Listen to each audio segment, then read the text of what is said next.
Hey guys, welcome back. If you're new here, my name is Brandon. I'm a freelance photographer based out of New York. And to be honest, I'm not really even sure what this video is gonna be. I usually plan out my videos really in detail because I'm usually trying to focus on whatever I'm editing or shooting in the moment. So I like to have everything pre-planned, and I don't have anything really planned for this video. But I think that could be more exciting. So I did recently get some new props and lens filters in the mail that I wanted to kind of experiment with today. So first off, let me just show you exactly what I got in the mail, and then maybe we can play around with it. I don't have a model today, so if anything, it'll just be me in the photos, but if I'm really inspired in the moment and just recently got some new lighting or equipment, I generally like to test it out myself, just so when I go into an actual shoot with a model or a team involved, I don't waste anyone's time because I kind of know how to use everything. First thing I have to test out today is this Atmosphere Aerosol. So it says this spray was designed to work in a variety of environments. It's non-toxic, colorless, and odorless. It was specially formulated for professional photographers or filmmakers to quickly, easily, and affordably add haze or fog to your film or photos. Over the summer, I actually got a fog machine, which I was testing out with my friend Isabella. I brought it on a few shoots and it was super cool to use, but it definitely wasn't practical. It needs an outlet. And then also it's definitely not considered like an on-the-go item. This isn't something I would just like throw in my camera bag. On my shoots, I like to pack a ton of stuff because I never know when I'll need something. So something like this is super small and just easy to use. It does say extremely flammable, which kind of concerns me, but I'm gonna be having a fan going and then I'm gonna open some windows as well because it could potentially get really foggy. First photo set will be involving this, so let's get into it. So I was gonna wait until a little bit later to start shooting, but there's this really nice direct strip of light coming through my apartment right now. So I think it would look really cool with the aerosol spray because it does work best in direct light. So let's try it out.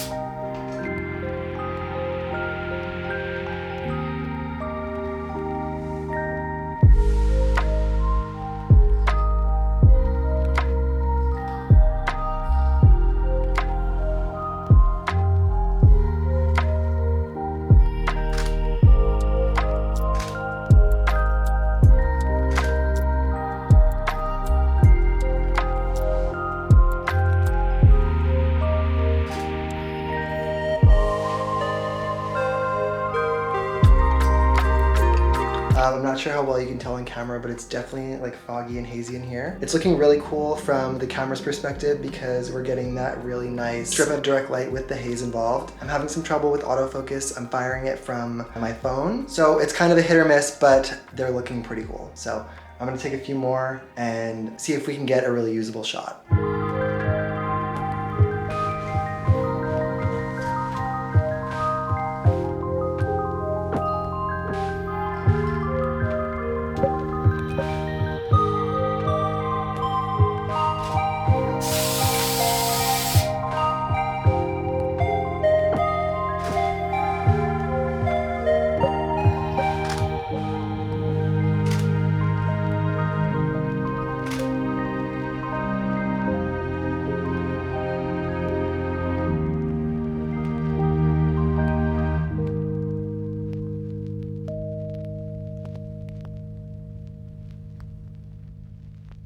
All right, so the next product I'm gonna be incorporating into my photos is the sunset lamps. Personally, I've been seeing these all over TikTok, Instagram, Facebook as ads, and I caved and I bought two. I'm honestly kind of sick of seeing them at this point, but they do create a really cool effect, and depending on where you can find them on the internet, they're not too expensive. I bought both of mine on Amazon, which I'll link below, but definitely do your research because I know they can take a really long time to ship. But yeah, they're super cool. We'll definitely be utilizing them in today's photos.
Alright, so the last product we'll be including into our photos today are these lens filters. I actually just talked about lens filters in a recent video of mine.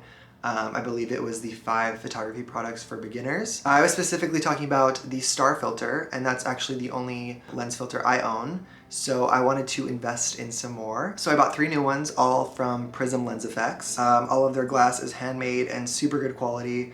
Right here I have the center field split diopter FX lens. I also have the Chromatic Flair FX filter, and then another just split diopter FX filter. And then lastly, I bought a lens filter adapter ring for my 35mm. That is 67mm, that pushes up to 77mm, because all of their lens filters are at 77mm. I'm really excited to use these because they create a super drastic effect. Let's get into it.